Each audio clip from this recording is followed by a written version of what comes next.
आखिरकार उस आदमी ने अपनी सबसे प्यारी पहली मोहब्बत के साथ शादी रचा ही, लेकिन उसकी नजरें बार बार अपनी गोद ली हुई छोटी बहन की तरफ चली जाती थी। पहली मोहब्बत को तुरंत एहसास हो गया कि कुछ ठीक नहीं है, इसलिए उसने एमसी को इशारा किया कि शादी की रस्में जल्दी पूरी करो। तब एमसी ने उस आदमी से पूछा कि क्या वह अपनी दुल्हन के साथ पूरी जिंदगी बिताने का वचन देता है, लेकिन वह आदमी अचानक चुप हो गया और झिझकने लगा। तभी सच्चाई सामने आई कि जिन 5 सालों तक उसकी पहली मोहब्बत विदेश में पढ़ाई कर रही थी, उन सालों में उसने अपनी गोद ली हुई बहन को उसी की जगह मान लिया था। सबको लगता था कि वह अपनी गोद ली हुई बहन से प्यार करता है, क्योंकि वह हमेशा उसे बेहद महंगे गहने देता रहता था।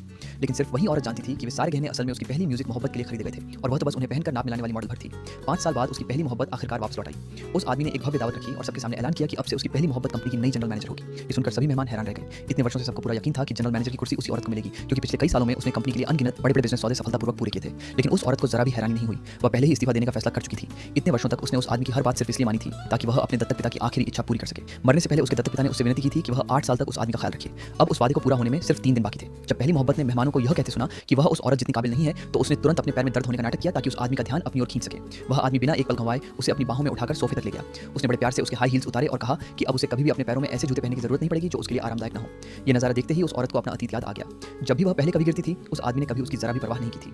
उल्टा वह हमेशा यही शिकायत करता था कि वह बहुत धीरे चलती है। उस आदमी ने पहली मोहब्बत की हाई हील्स एक तरफ फेंक दी, लेकिन पहली मोहब्बत ने कहा कि उन्हें फेंकना बेकार होगा और सुझाव दिया कि वे जूते उस औरत को दे दिए जाएं। ये सुनते ही उस आदमी ने तुरंत उस औरत को आदेश दिया कि वह जाकर वे हाई हील्स उठा ले।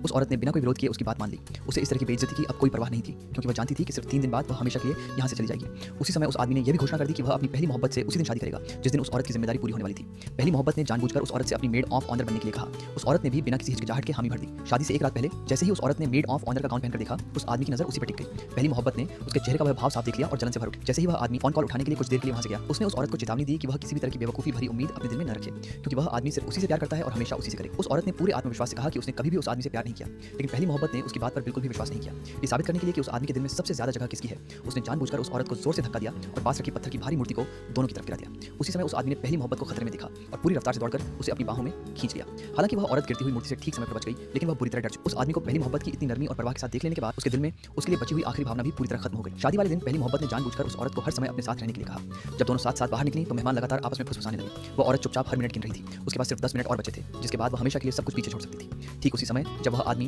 पहली मोहब्बत के साथ पूरी जिंदगी बिताने की कसम खाने से पहले फिर से झिझक रहा था, तभी गुस्से से भरी लोगों की एक भीड़ अचानक शादी के समारोह में घुस आई। वे सब जोर जोर से चिल्लाने लगे और उस आदमी से अपनी सारी आर्थिक हानि की भरपाई करने की मांग करने लगे।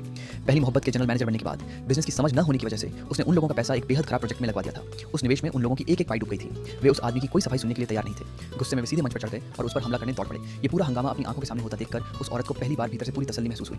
जब समय पूरा हो गया तो उसने अपना इस्तीफा एक वेटर के हाथ में दिया और उससे कहा कि बाद में वह यह चिट्ठी उस आदमी तक पहुंचा दे। इसके बाद वह बिना एक बार भी पीछे मुड़े हमेशा के लिए वहां से चली गई।